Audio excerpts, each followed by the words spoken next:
Hello, and welcome to another episode of the Citizens of Lorcana podcast, a podcast where we invite you to be part of their world.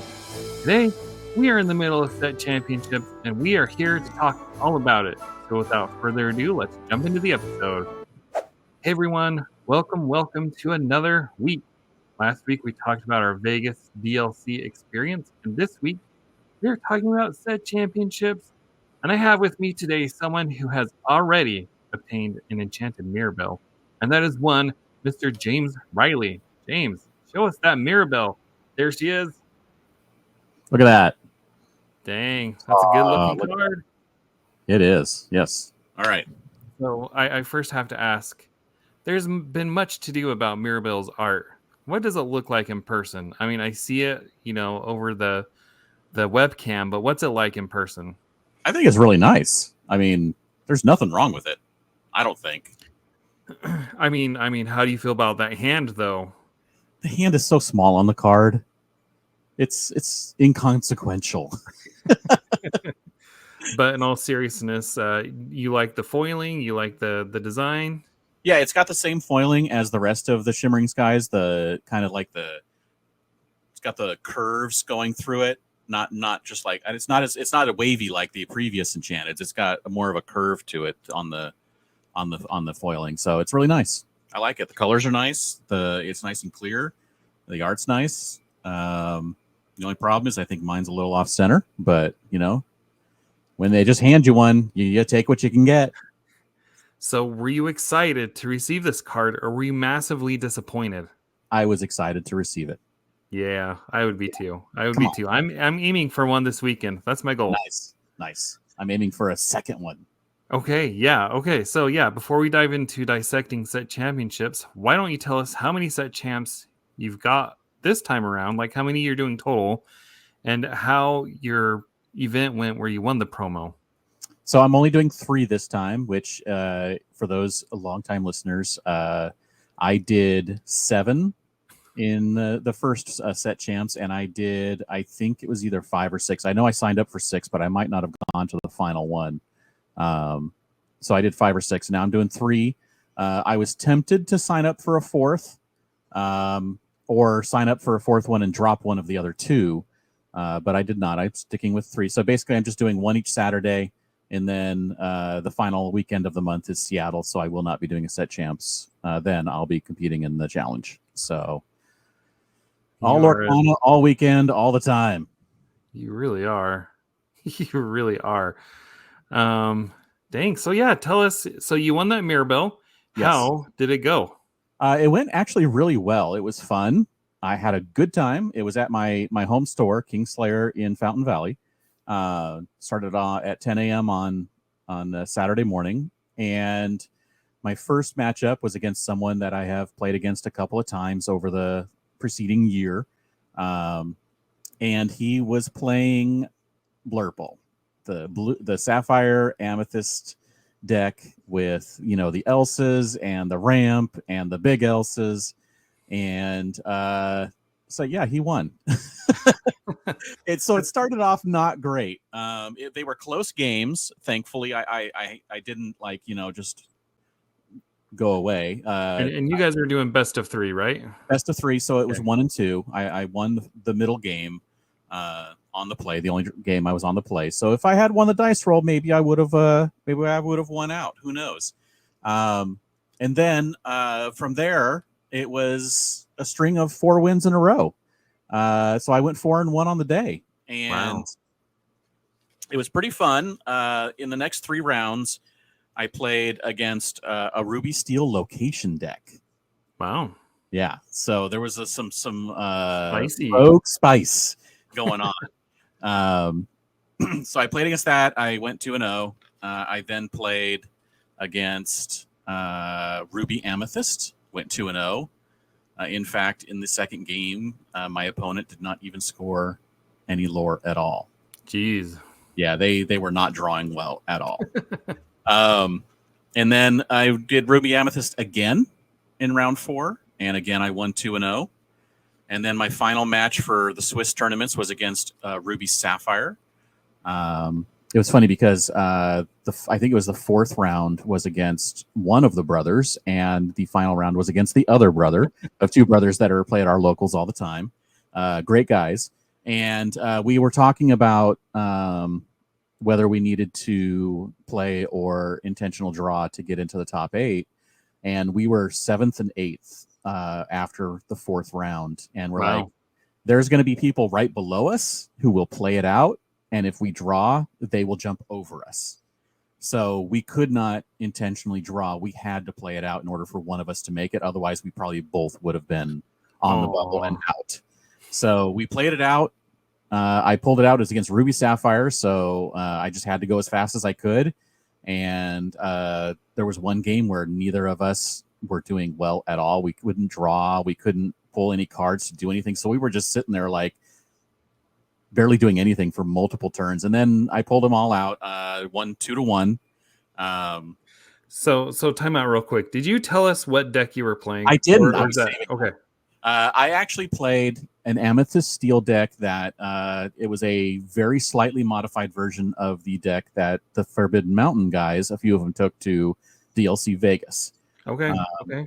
Eric and I were talking about it, and we discussed what we wanted to take, and we felt that a set champs it's a different atmosphere and a different way of going about Lorcana than a challenge, and so we wanted to take in something that we hoped would move fast, be a little surprising, and maybe get through some of the stuff that people are bringing that we would possibly expect to see, which of course is meta decks.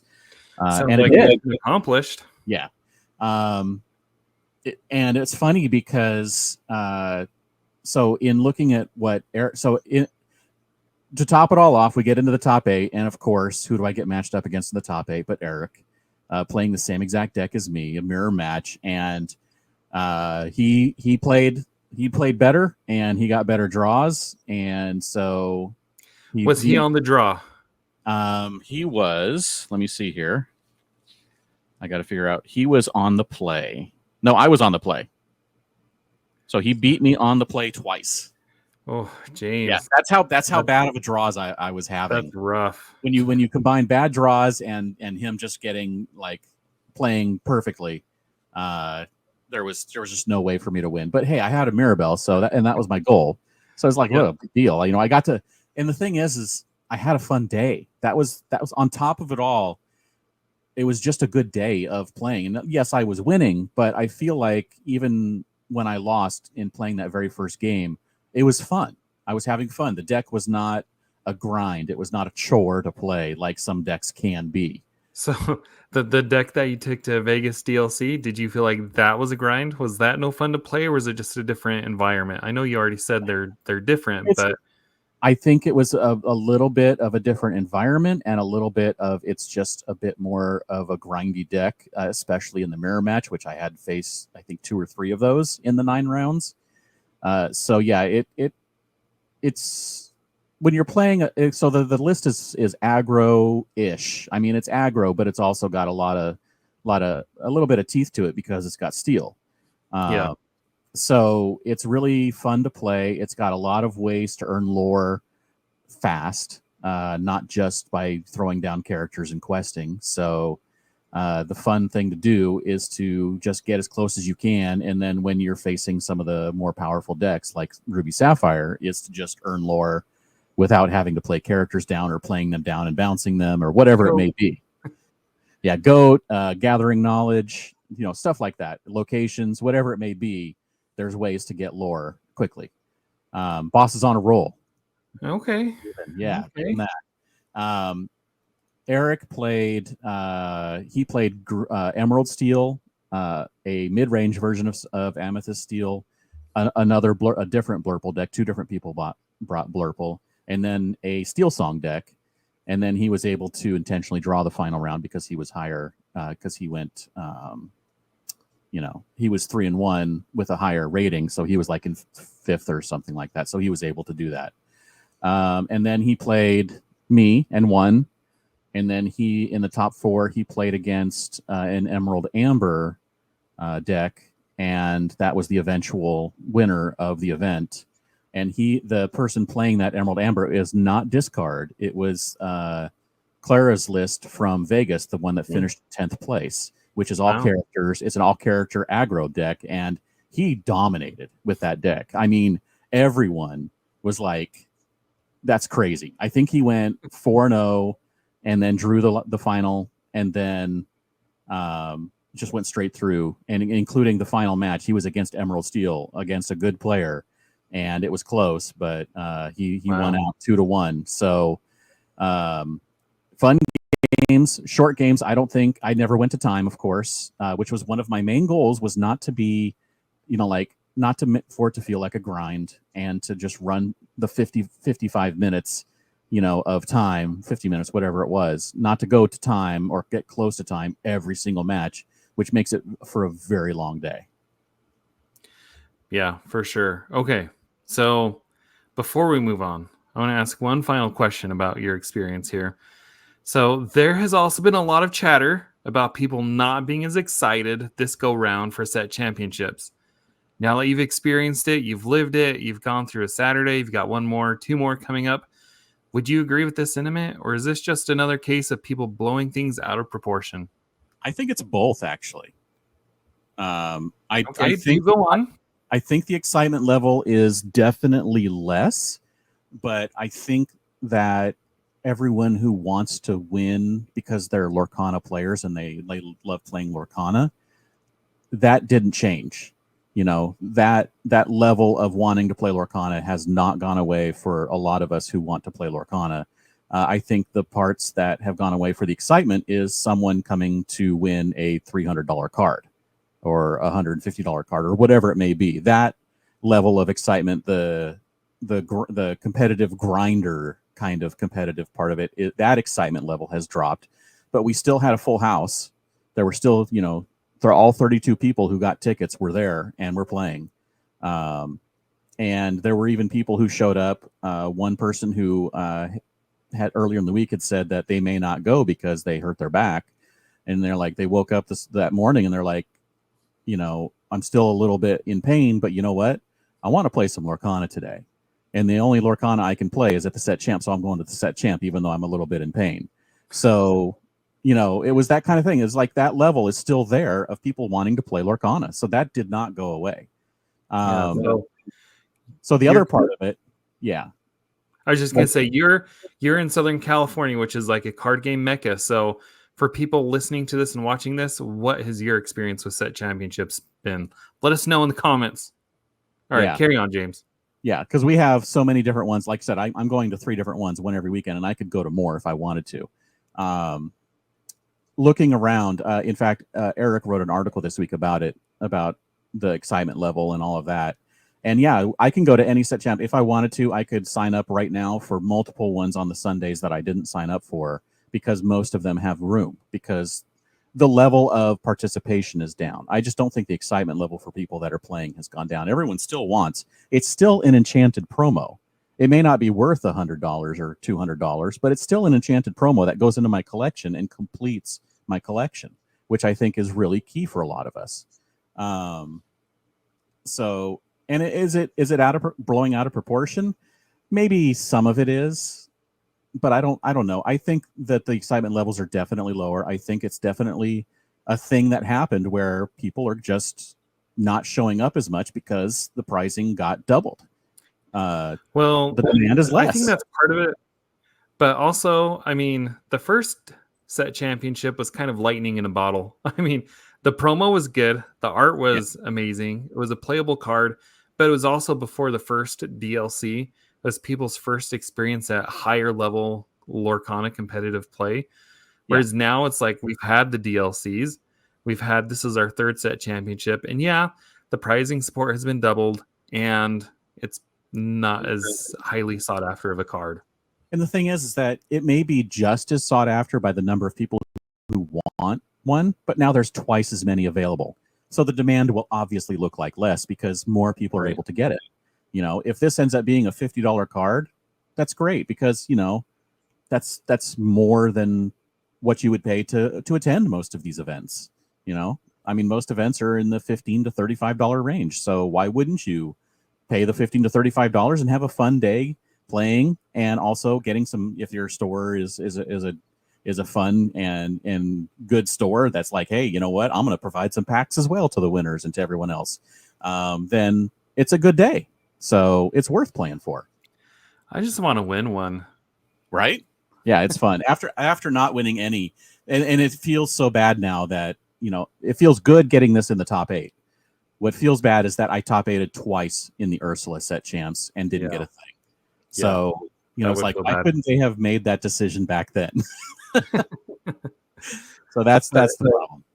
But in hindsight, so yeah, about that, how do you? I mean, obviously, you like the fact that you got one for being top 8, but as a collector yourself, how do you feel about there being double the amount of promo cards at set champs? I'm perfectly okay with it, because I want to earn one. First of all, I enjoy the fact that I earned one instead of, for the Ursula, I'm going to have to go out and buy one, since I needed to complete my collection and I still don't have one. So I really do appreciate that I have an easier time earning one. The collector side of me knows that not everything that we're going to collect is going to be worth, tons of money, and it doesn't need to be. It just needs to be valuable for how we got it and what it is, not necessarily how much money it's going to go up over the next 5 or 10 years or whatever. And as a follow-up question, I mean, there's a lot of people that are like, well, since they're all enchanted and they're all sparkly, it takes away the specialness of it. Do you think, how would you feel if numbers 5 through 8 got a non-foiled or a promo card? I don't think that would go over well. I wouldn't like it, because if they're cutting to top 8, if that's the way that they're saying to run the tournaments is to cut to top 8 should get the same prize. They can go ahead and have a different prize, like the playmats, which they do already have the playmats for first and second. They can do that because that's something that they add on in addition to what the top 8 gets, but the top 8 should all get the same thing. Yeah, that makes sense. Honestly, I think at the end of the day, what they should do, which I would love if they did, was just have, like, I don't know, maybe they make the non-foil card available just as a promo for everybody who goes. Yeah, participation. Or some type of promo. I mean, you're paying, like you said, $15 to $30. It's a little more than the average week at your LGS. It would be nice to have something to commemorate it by. And if you're giving ones out that aren't foiled, it's not going to devalue the worth of the top 8 ones that are foiled. Yeah, exactly. And all those people who, especially and the thing is I think what would help is if the card was like the Ursula from last set champ. That's a playable card. That's indexed now. And the thing is that this Mirabelle card, I think that's one of the other things that is hurting it, is that it's not currently a playable card. That may change somehow in the future. Who knows? We'll see. But as of right now, it's not really a playable card, and so I think that's hurting it as well.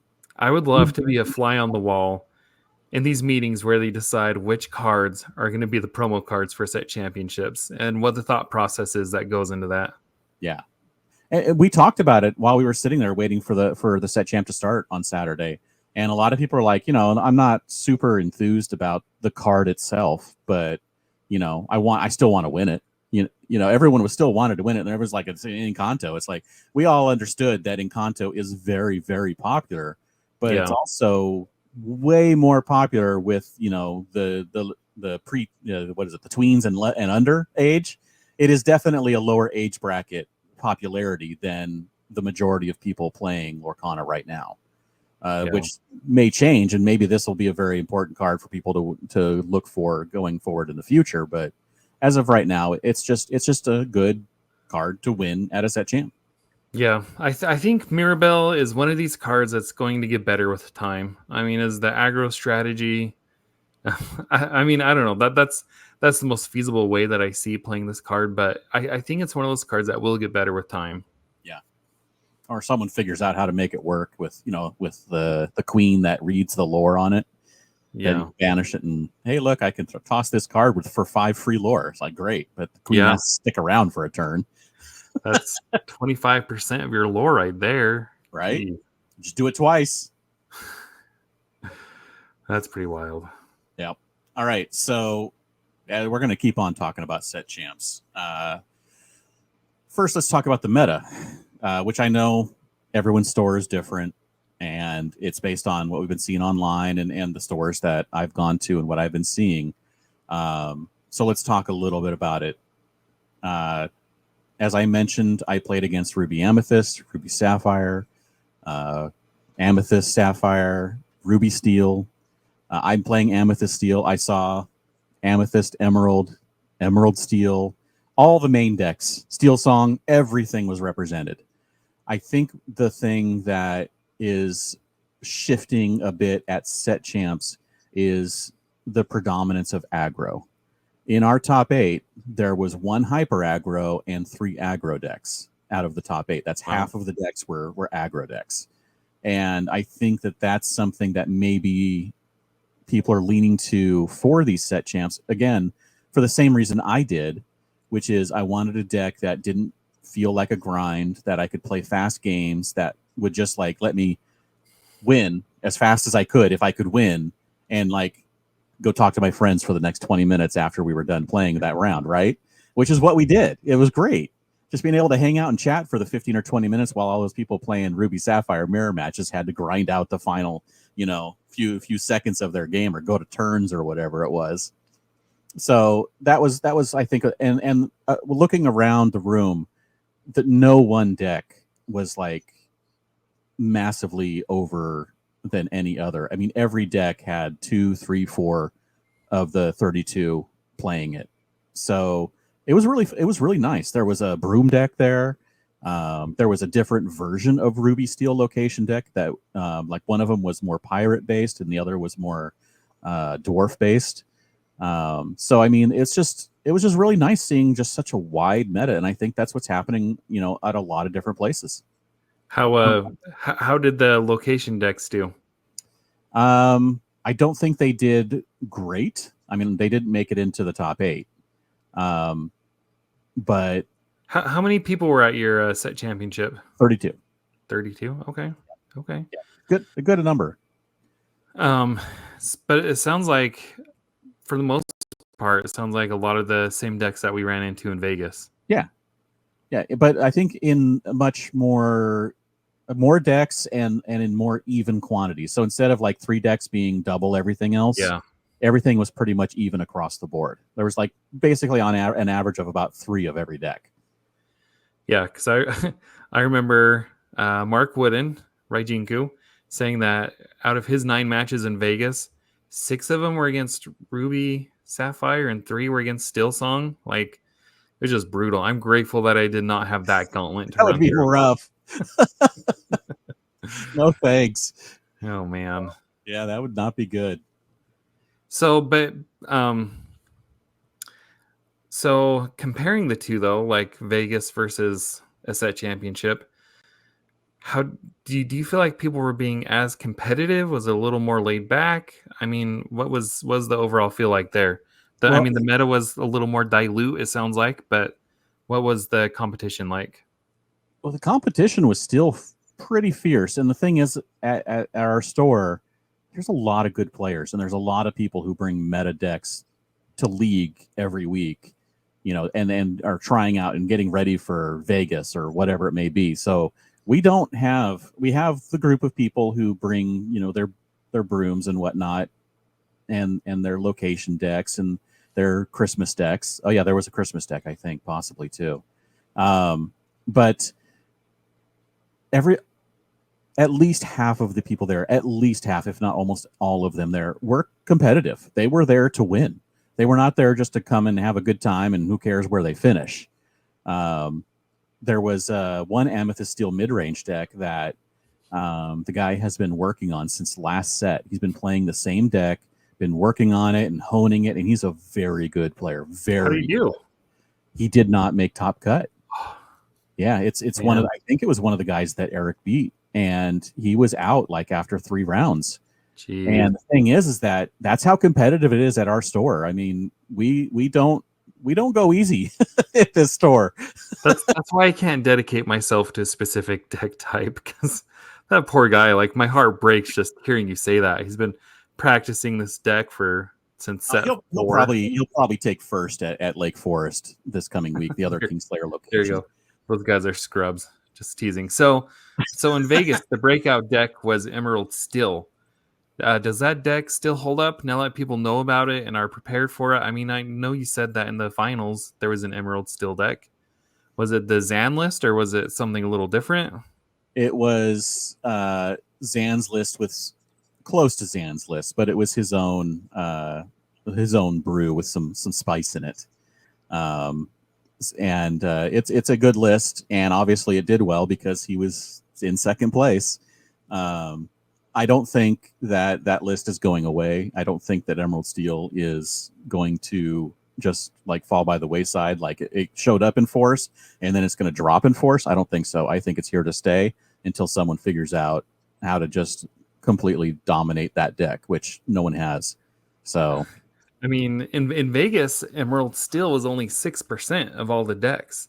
But it was like 14% of all the top 64s, though.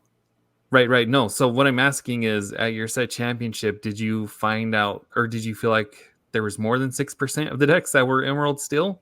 Like, are people picking this deck up? Yeah, there was more people than had been playing it previously. I think there was 2 or 3 there. But I think a lot of people also were trying to find ways around it because I don't know. I mean, honestly, Emerald Steel, if you don't have the pieces from previous sets, it's way too expensive to put together if you don't want to spend money. This is true. It's a $600 or $700 deck, and if you didn't already have the Beasts and the Diablos and the Robin Hoods, how are you going to get all of that to put it together in a couple of weeks? That's a very valid point. Unless you spend $600 to get a $50 enchanted card, huh? And the fun thing is that the deck that Eric and I played is like a $75 deck. Nice. It does not. I mean, I think the most expensive thing in it is the rabbits and foxes, and Queen's Castles. Actually, no, we didn't even play Queen's Castle in it. I don't think. Nope, we didn't. No.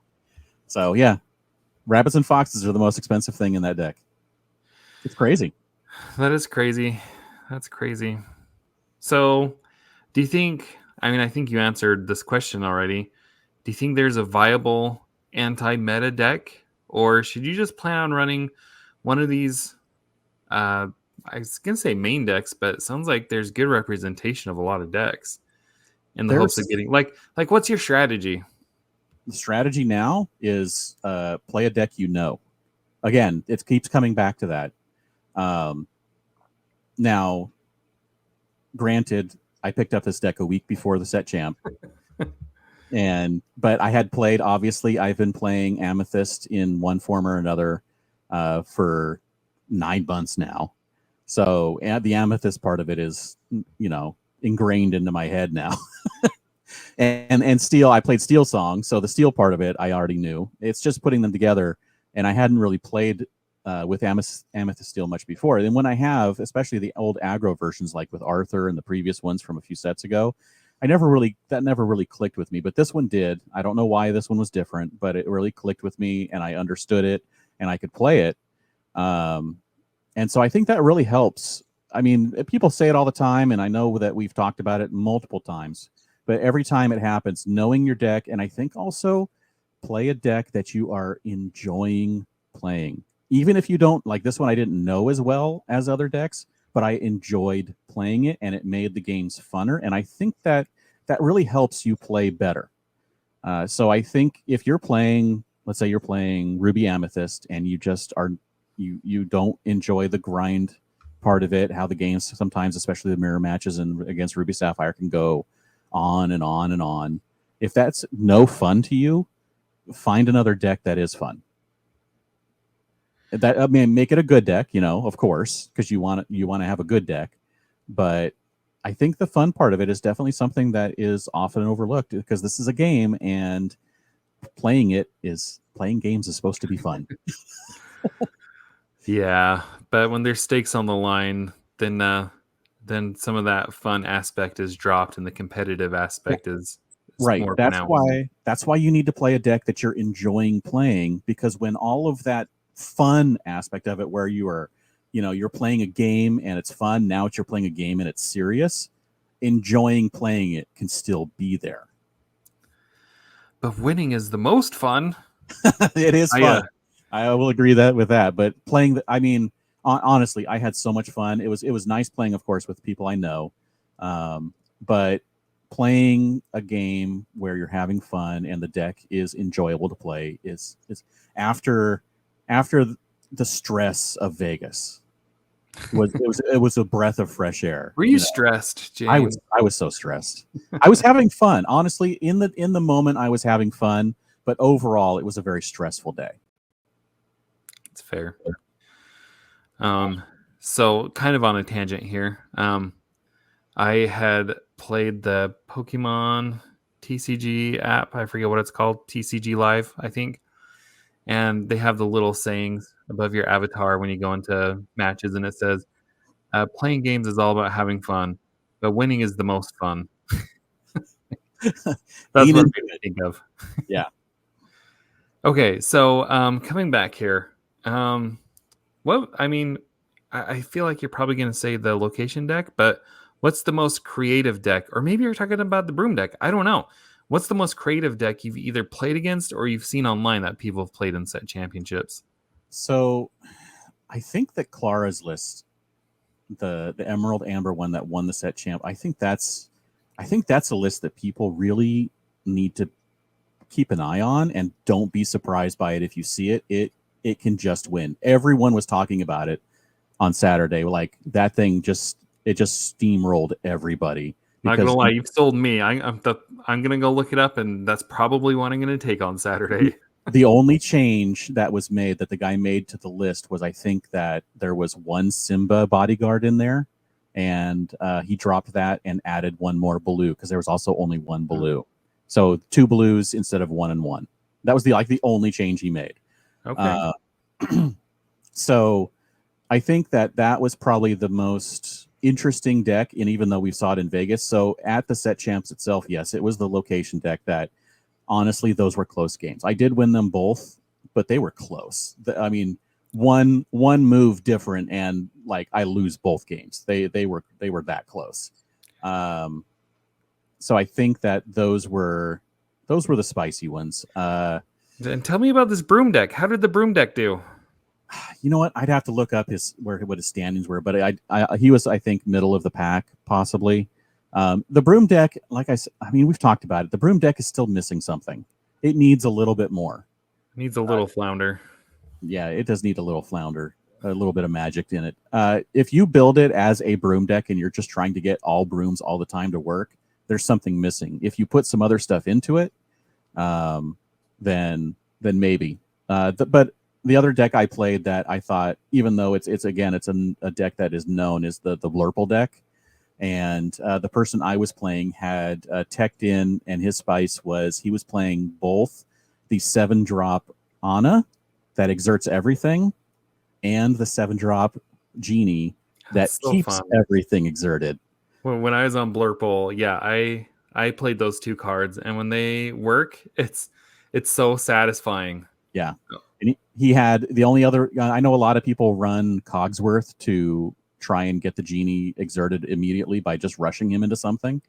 But he wasn't playing that. Instead, he was using the Ana, and he was using the big Sea Witch Ursula. Yeah. So put out the Ursula first, or shift it out, get that Ursula out, have it ready to go, quest, and then exert your Genie, and everything is locked. Yes. It's crazy. It's such a good feeling. I basically tried to win as fast as I could, because as soon as I saw he was playing Blurple, I was like, okay, I know the answer to this. You go wide. You go as wide as you can, as fast as you can.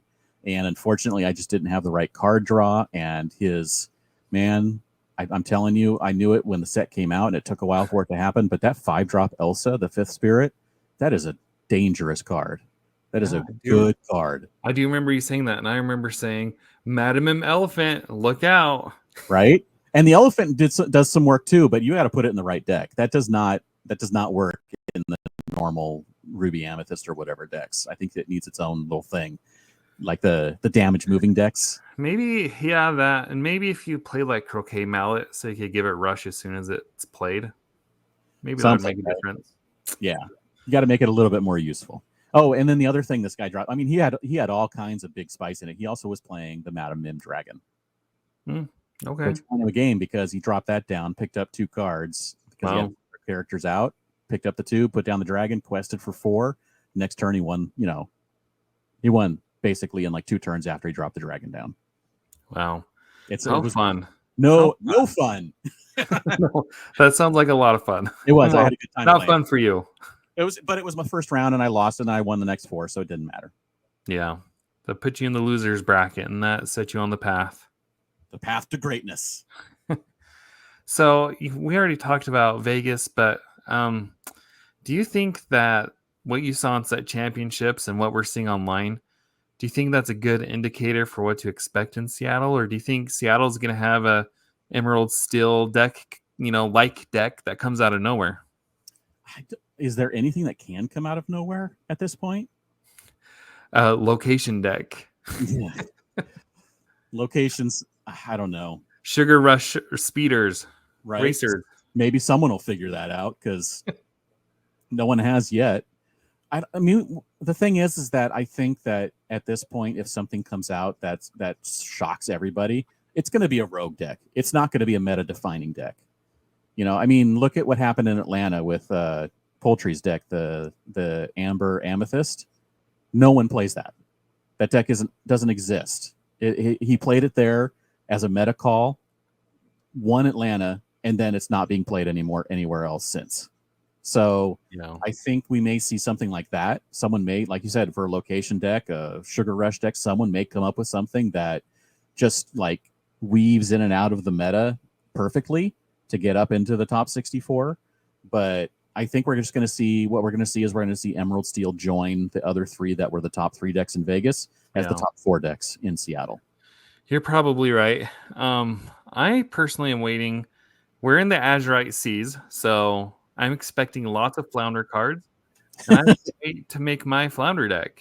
I mean, they got a Broom deck and a Pirates deck. Let's go, Flounder. Flounder. Well, I mean, we need a couple more for it to really be called a Flounder deck. I think you need at least 2 more. No, that's what I'm saying. Like, I feel like they should be like how last set they released, I don't know, 4 or 5 Brooms.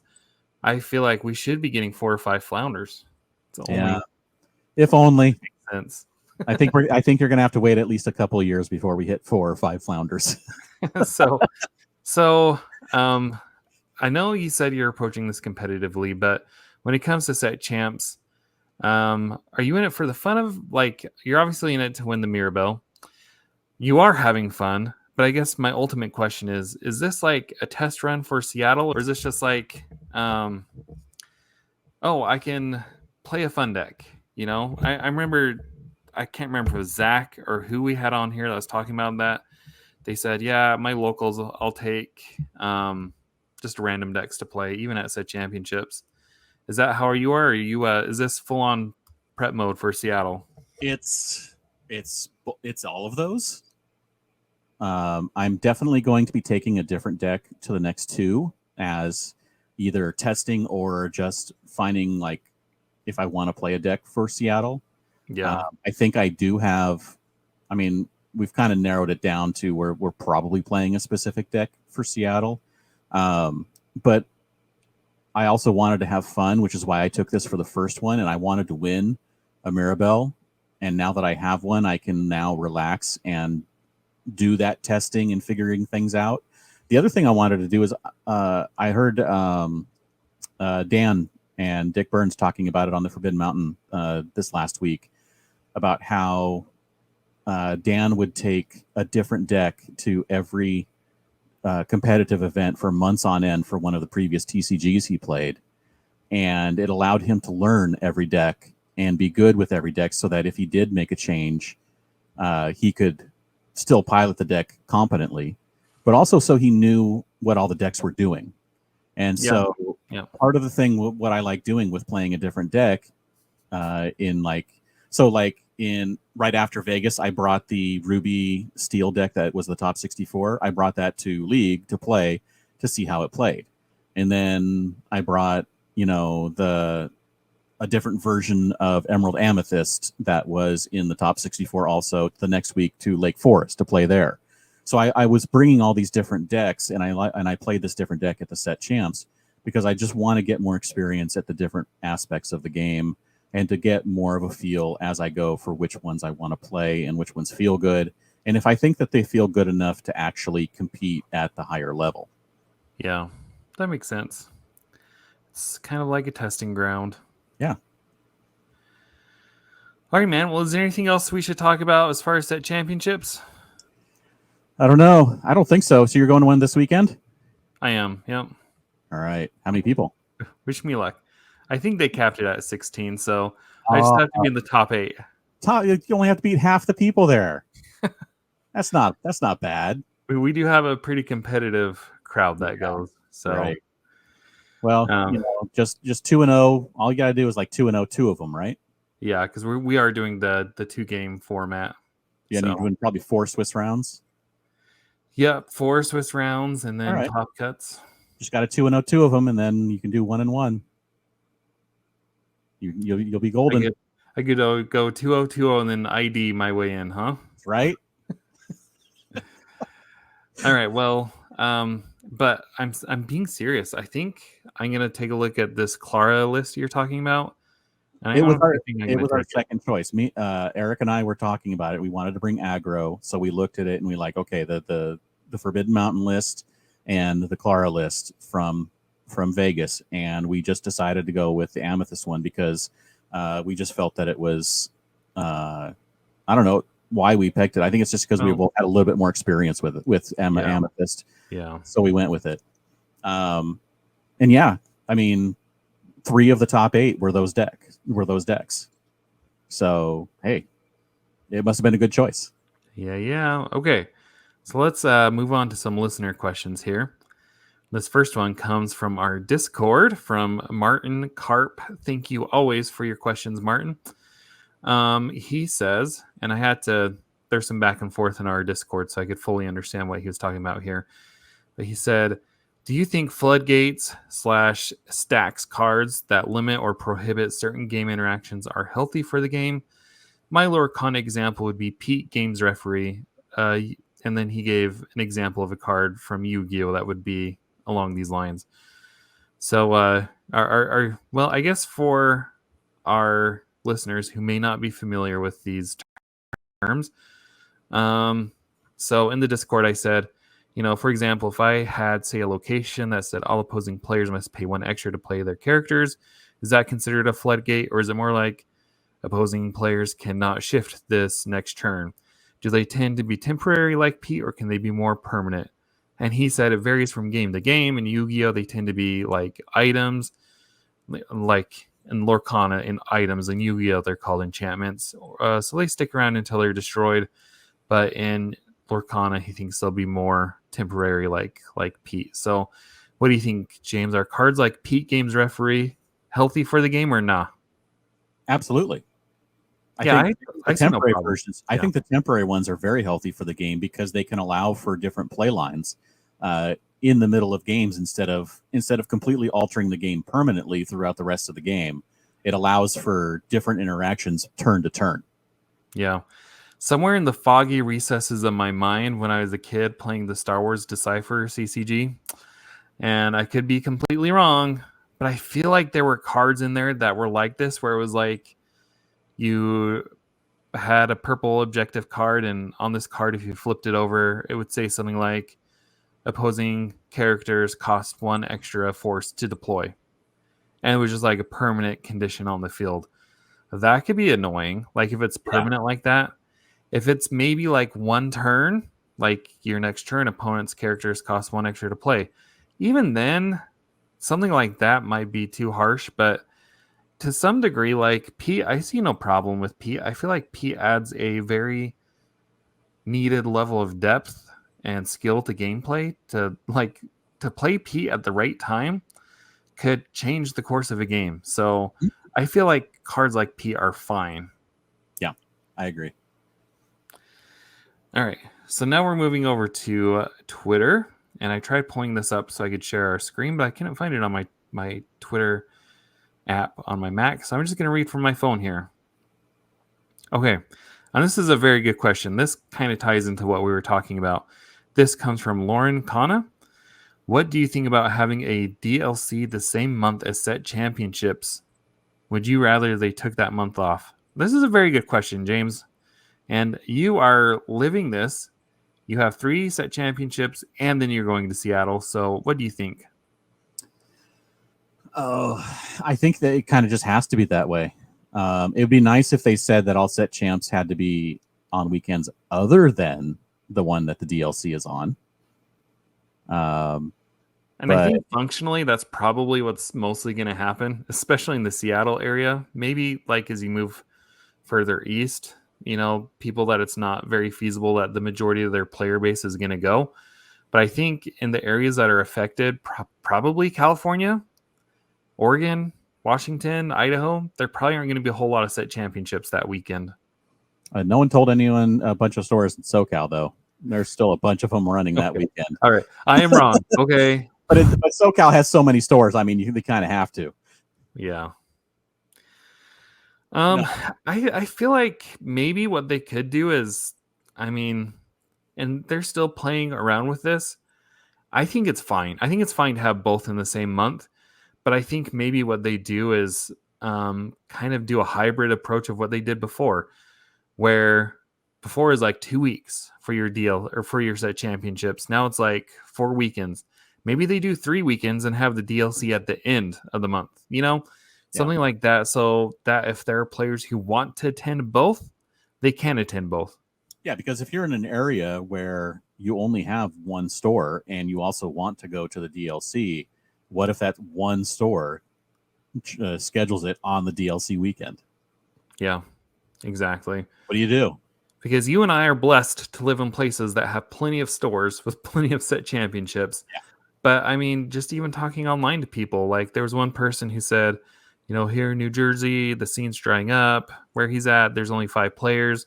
So like if that store, the one store in the area that was hosting it, hosted on the same weekend as the DLC, I don't know. Something to consider.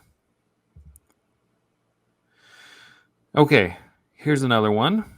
And I guess if we had Eric on here, this might be more apropos for him.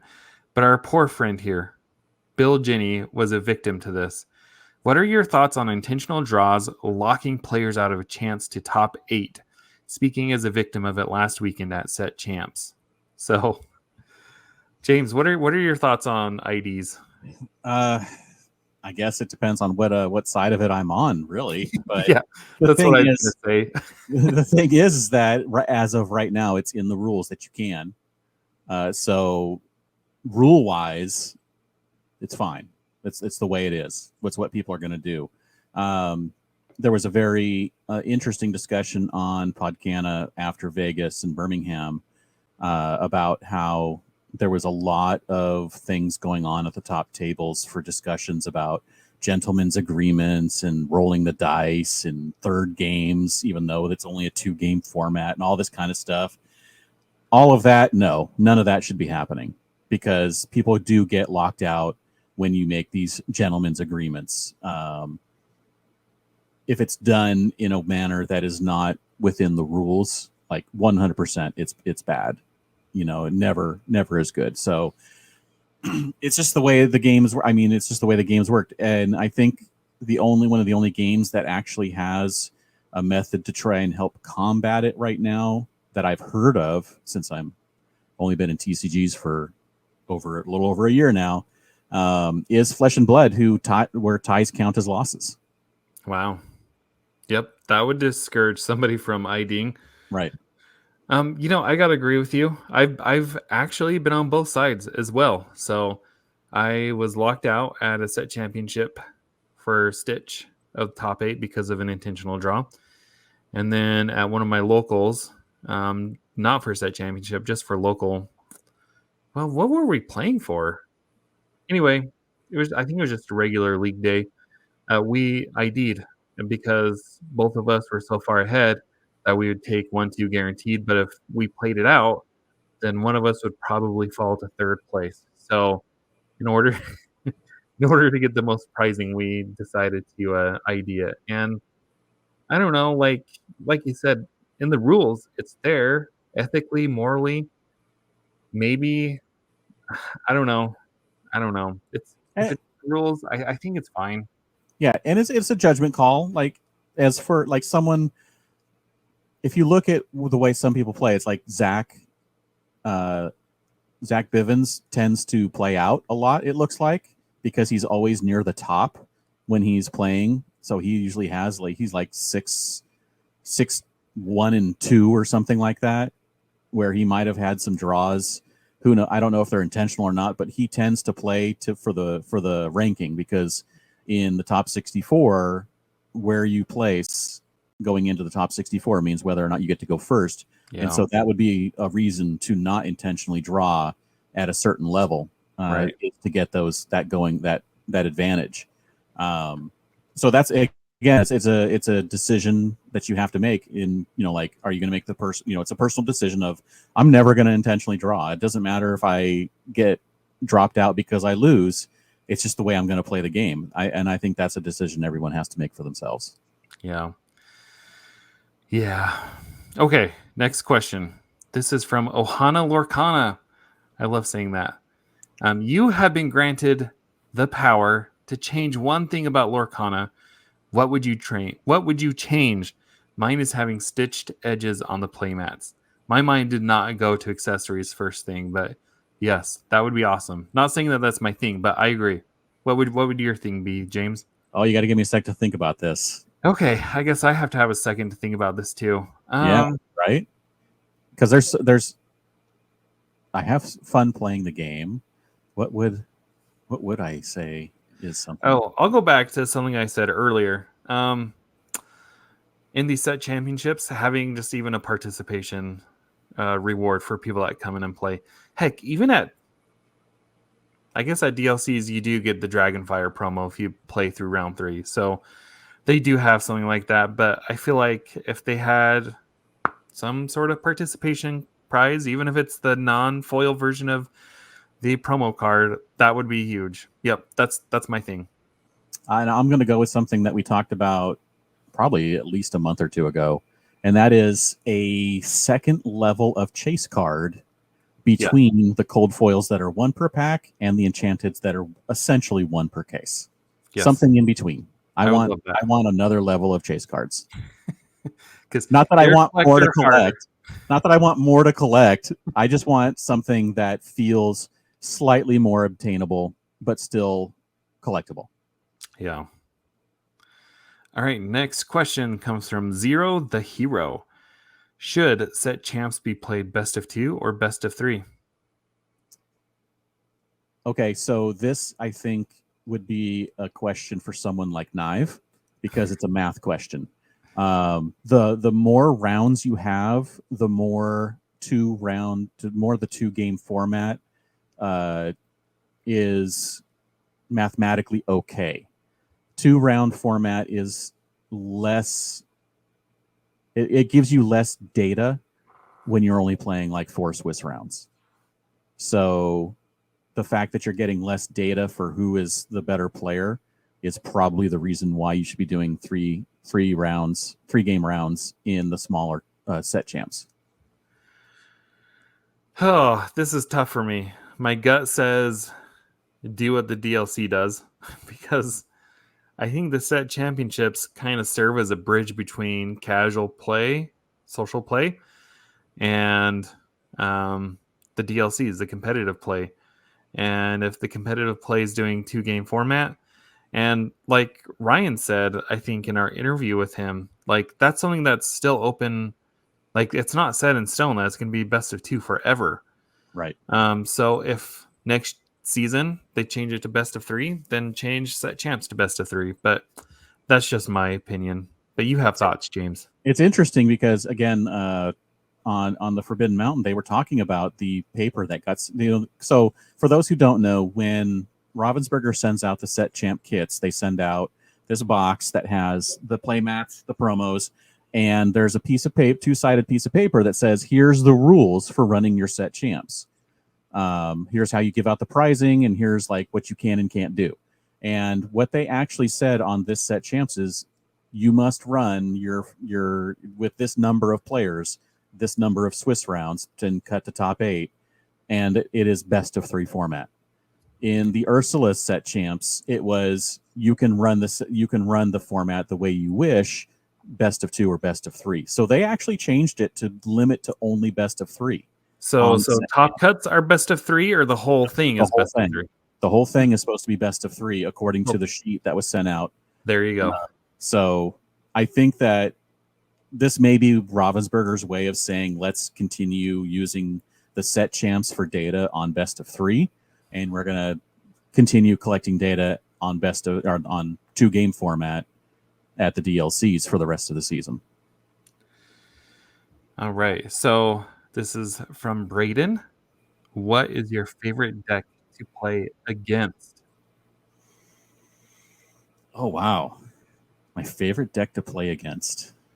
I mean, obviously, my favorite deck to play against is the one that I beat really easy, right? But no, it's. I mean, what is my favorite deck to play against? All I know is I hate playing against control. Yeah. I don't love playing against aggro. So I guess I'm going to have to say mid-range decks. Honestly, I think because it's so frustrating, but the swings on it are so wide that I think my favorite deck to play against is Steel Song. Because it can either completely dominate you, or you can completely dominate it, or it can swing back and forth. It is one of the the decks that can swing the most in both directions in the same game. Yeah. So I think I think I enjoy playing with that one because it's just, you just don't know what's going to happen. No, it's playing against. I know. Playing against.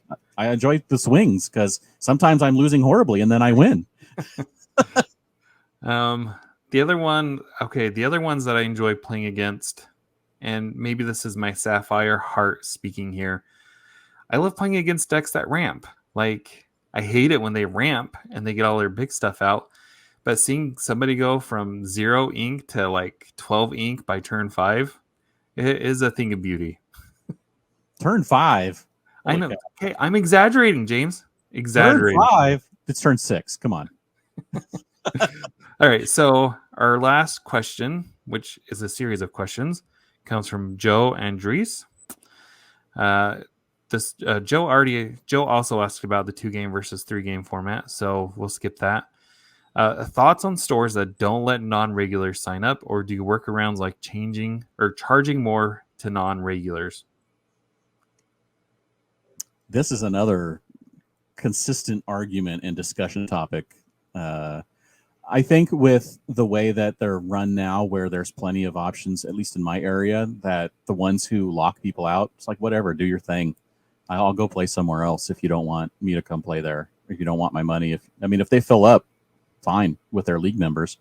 And I think that's fine if that's what the store wants to do. I mean, it's their clientele. If they're full, if they have room for 16 people and they get 16 people at league every week and they want those 16 people to be the ones to have a chance at the set championship, more power to them. That's the way they should do it. It's their choice. Yeah.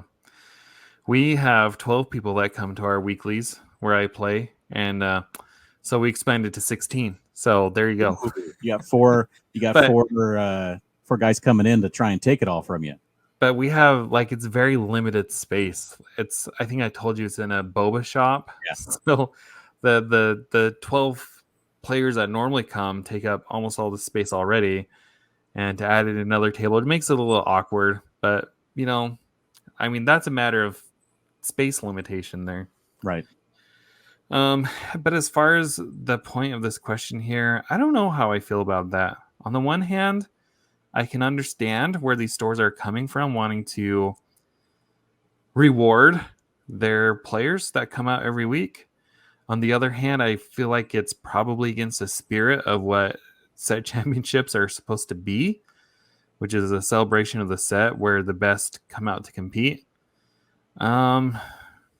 I don't know. I'm taking a non-answer on this one because I don't know how to feel about it.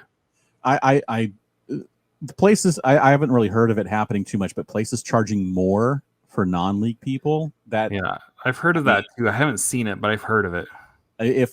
if they were going to do that, the only way that I would think that they could get away with it is that they actually say the price to come here is $40 or $50, and then for each, like, they give you a coupon for every week that you show up to league, and like, okay, here's $5 off your Yeah, set champ. That's the only way I could feel they would be able to get away with that, because if you charge one price for one person, one price for another person, just because you saw them last week, that's not cool. no, I think it's the former. Okay, so last question from Joe. Should Ward be errated off cards that cost 6 or less? Cards that can sit there and generate value while having Ward feel unfair. Are warded cards that cost 6 or less unfair, James? No, because there are answers to those that cost less than 6. Yeah, I mean, there's basically answers if you run steel. I mean, I agree with you. Like, I don't think they should be ratted off, but I can also understand the frustration if you're not playing. Like, if you're playing Blurple, you basically don't have any answers for these warded characters. You know what I mean? But if you're playing Amethyst Steel, like what you're playing, you do have answers. Yeah, and there's more answers coming all the time. Yeah, and I don't think it's a game breaking thing. And there's obviously Bucky was a problem, and they Yeah. changed Bucky. A lot of people feel like Prince John is a problem, which maybe he is, but I don't think he's game breaking. So yeah, because Prince John, you have to have like the Prince John is not keeping your opponent from playing the game. He's just giving you an advantage while you're playing the game. yeah. The problem with Bucky was that he was keeping your opponent from playing the game, and it was oppressive. Yeah. So Oh, flashbacks. Anyway, so that's it for listener questions. Thank you, everybody. And if you would like to ask questions for us next week, feel free to drop into our Discord. We have a section that's called Podcast Questions. I'll include a link to the Discord in the show notes. But James, I have a few rapid fire questions for you before we wrap up here. Are you ready? I think so. Okay, question 1. Underrated card from set 5. That is so hard, because what does underrated mean? Is it like so cards that are way better than I thought they would be is the 2-drop dock that draws you 2 cards after you discard your hand. That was the best card in the deck I played at Set Champs. It was amazing. Wow. It just kept refilling 2 cards in my hand at the end of every turn when I was able to bounce and replay them or pull them off the top and like, oh, let me play this with an empty hand. It was great. I had that dock in my draft deck at Vegas, and he was so good. He does the work, man. He does work. But also, I think one that everyone thought was just like kind of like too expensive was the Gathering Knowledge and Wisdom. 2 free lore is 2 free lore. I mean, come on, it won me like 2 different games over the week on the weekend. So it's definitely worthwhile in maybe not even in just an aggro decks, but maybe like throwing a couple in for one of the other Amethyst decks you're playing. Maybe try it out, see if it works, because 2 free lore is 2 free lore. All right, so not now free, you pay 2, but you're only paying 2 for 2 lore. Yeah, that's a good price. So now, overrated card from set 5. Overrated. Probably Mufasa. Yeah, probably. Poor Sapphire. We just can't catch a break. Nope. It's a good card, but it's just so expensive, and it takes so much work to make it. Yeah, it's a win more, really. If you're in the position where you can play that and have it like go off, most likely you are going to be winning very soon anyway.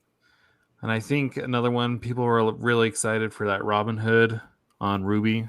That's one that just hasn't seen a lot of play. Yeah. Yeah, good. Okay. Favorite deck from set 5 that you've played or played against? Oh, geez. Well, it's not the one I took to Vegas. I no, that's a good deck. It's just it's not my favorite deck. It's just one I'm like that one can do well. Yeah. It wasn't your jam. It had to be the Amethyst Steel I played at Set Champs because it just felt like it was fun. Although, okay, that Ruby Steel deck, that was in the top 64 with Gustav and locations, that was a fun deck. That thing can So cook. random. It's got multiple lines in it that you can win with. It's crazy. Yeah. So yeah, I had a lot of fun with it. That one was fun. So those two, basically fun decks, are really key in my favorites. All right. At Seattle DLC, I am playing. I'm not telling. I thought you were going to say I'm not sure yet because you I'm already said I actually am not sure. Yeah. I'm probably leaning towards a specific deck, but that could all get thrown out the window in the next week.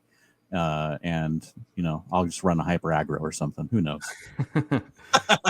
Oh, you did say you like ending your rounds early, so there you go. If I could add any Frozen related card to Lorcana, it would be Wandering Oaken's Outpost, man. Oh yeah, that would be awesome. Or the guy, yoo-hoo. I can't remember his name, but I mean they go hand in hand. It's Oaken, isn't it? Isn't it his place, Oaken? I mean, that makes sense. I just don't know if he has like a first name or anything. Or is that his first name? I just assumed that was his last name. Yeah, we'll find out someday, maybe. Frozen 3. Probably. But yeah, no, I want a place where I can get that rope and carrots and sauna. That way you can fully live out your Frozen deck dream. Exactly. All right, well, that's it. Do we have any ending segments? I know we've got some new cards. I don't think we have any pulled up to talk about though.